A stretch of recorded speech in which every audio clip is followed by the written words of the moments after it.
వ్యవసాయం దండగా అన్నటువంటి చంద్రబాబు మళ్ళీ అధికారంలోకి వచ్చిన తర్వాత కూడా వ్యవసాయం దండగాని నిరూపించే విధంగా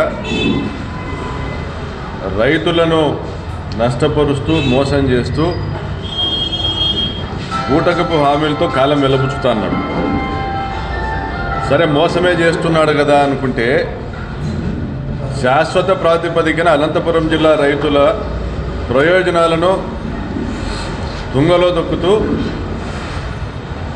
అనంతపురం జిల్లాలో హంద్రీనీవా కాలువ కింద హంద్రీనీవా కాలువ 2వ దశ కింద ఉన్నటువంటి గ్రామాల రైతులను శాశ్వతంగా కూలీలుగా మార్చేటువంటి కార్యక్రమాన్ని చేపట్టాడు. ఎన్నిసార్లు వద్దన్నా వినతి పత్రాలు ఇచ్చినా హంద్రీనీవా కాలువ 2వ దశను కాంక్రీట్ లైనింగ్ చేసేటువంటి కార్యక్రమాన్ని మాత్రం ఆపడం లేదు చంద్రబాబు. అయ్యా చంద్రబాబు గారు, హంద్రీనీవా కాలువను మీరు లైనింగ్ చేస్తే హంద్రీనీవా కాలువ కింద దాదాపుగా 10-15 కిలోమీటర్ల పాటు పెరిగిన భూగర్భ జలాలు అడుగంటిపోతాయి, బోర్లన్నీ ఎండిపోతాయి, వ్యవసాయం కనుమరుగవుతుంది. ఈరోజు అక్కడ పళ్ళ తోటలు పెట్టుకున్న వాళ్ళు, వరిమళ్ళు పెట్టుకున్న వాళ్ళు, commercial crops, dry crops, wet crops ఇవన్నీ కూడా వేసుకొని రాజశేఖర రెడ్డి గారు పుణ్యాన హంద్రీనీవా కింద భూగర్భ జలాలు పెరిగి కూలీలు రైతులుగా మారడం మనం అందరం చూస్తున్నాం.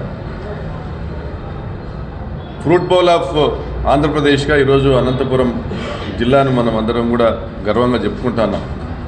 మరి ఇటువంటి ప్రాంతాన్ని మళ్ళీ నువ్వు ఎడారి చేసేదానికి హంద్రీనీవా ప్రధాన కాలువ 2వ దశను లైనింగ్ చేయడం ఎంతవరకు న్యాయమని ప్రశ్నిస్తూ ఉన్నాం. గతంలో అర్థించినాం, అయ్యా రాజకీయాలు చూడొద్దు, రైతు ప్రయోజనాలు చూడండి. హంద్రీనీవా 2వ దశ కాలువను నువ్వు లైనింగ్ చేసి పొంగనూరు బ్రాంచ్ కాలువ లైనింగ్ చేసి కుప్పంకు నీళ్లు తీసుకొని పోవాలా అని. నీ కుప్పంకు నీళ్ళు ఇచ్చేదానికి హిందూపురం పార్లమెంటు నియోజకవర్గం పూర్తిగా ఎండబెట్టేటువంటి కార్యక్రమం చేస్తున్నావు, పార్షియల్గా చిత్తూరు జిల్లాను ఎండబెట్టేటువంటి కార్యక్రమం చేస్తున్నావు. మరి నీకు ఒరుగుతా ఉండేది ఏంది? శాస్త్రీయంగా నువ్వు చేస్తున్నది కరెక్టా కాదని చర్చించినావా? ఇంజనీరింగ్ నిపుణులతో మాట్లాడినావా? రైతు ప్రతినిధులతో మాట్లాడినావా? పోనీ మీ నిమ్మల రామానాయుడుతోనైనా చర్చించినావా చంద్రబాబు నాయుడు గారు? ఈరోజు రాష్ట్రంలో ఎక్కడన్నా పోయి చూసుకోండి, కాలువ లైనింగ్ ఎప్పుడు చేస్తారు? కేసీ కెనాల్ 100 ఏళ్ల కింద కట్టిండే కేసీ కెనాల్ను దాదాపుగా 100 సంవత్సరాల తర్వాత లైనింగ్ చేసినారు. మరి కృష్ణా డెల్టా లైనింగ్ పనులు ఇప్పటికీ కూడా జరుగుతూ ఉన్నాయి, గోదావరి డెల్టా లైనింగ్ పనులు ఇప్పటికీ జరుగుతూ ఉన్నాయి.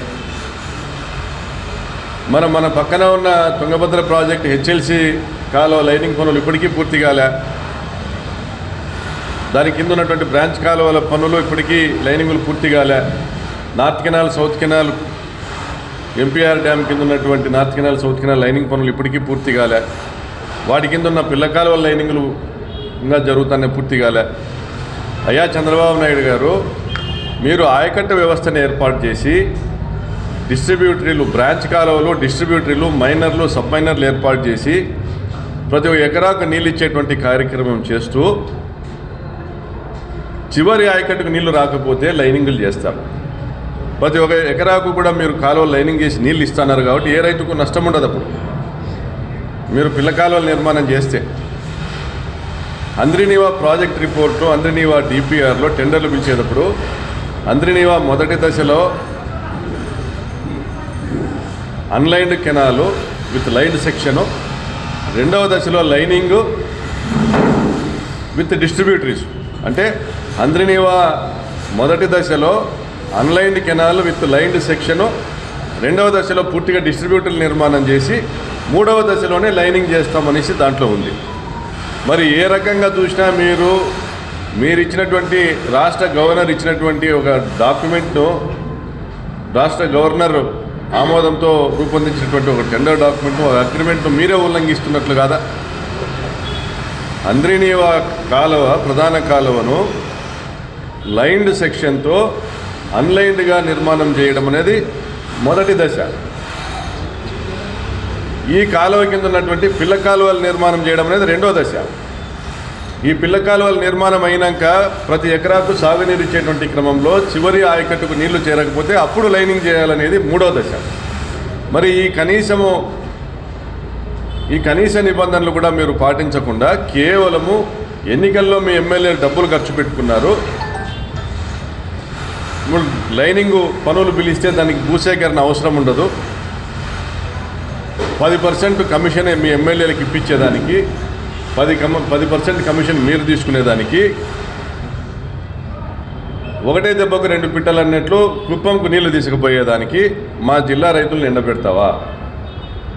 మరి ఈరోజు దాదాపుగా హిందూపురం పార్లమెంటు పరిధిలో 300 గ్రామాలు రైతులు నష్టపోబోతున్నారు. గత 10 సంవత్సరాలుగా భూగర్భ జలాలు ఇంకి ఈరోజు రైతులు సంతోషంగా పంటలు పెట్టుకునే పరిస్థితి నుంచి మీరు పిల్లకాలువల నిర్మాణం చేయకపోయినా కూడా ఎవరు కూడా పెద్దగా అబ్జెక్షన్ చేయలే. ఎందుకంటే భూగర్భ జలాలు పెరిగినాయి, బోర్లు వేసుకుంటా అన్నారు, పంటలు పెట్టుకుంటా అన్నారు.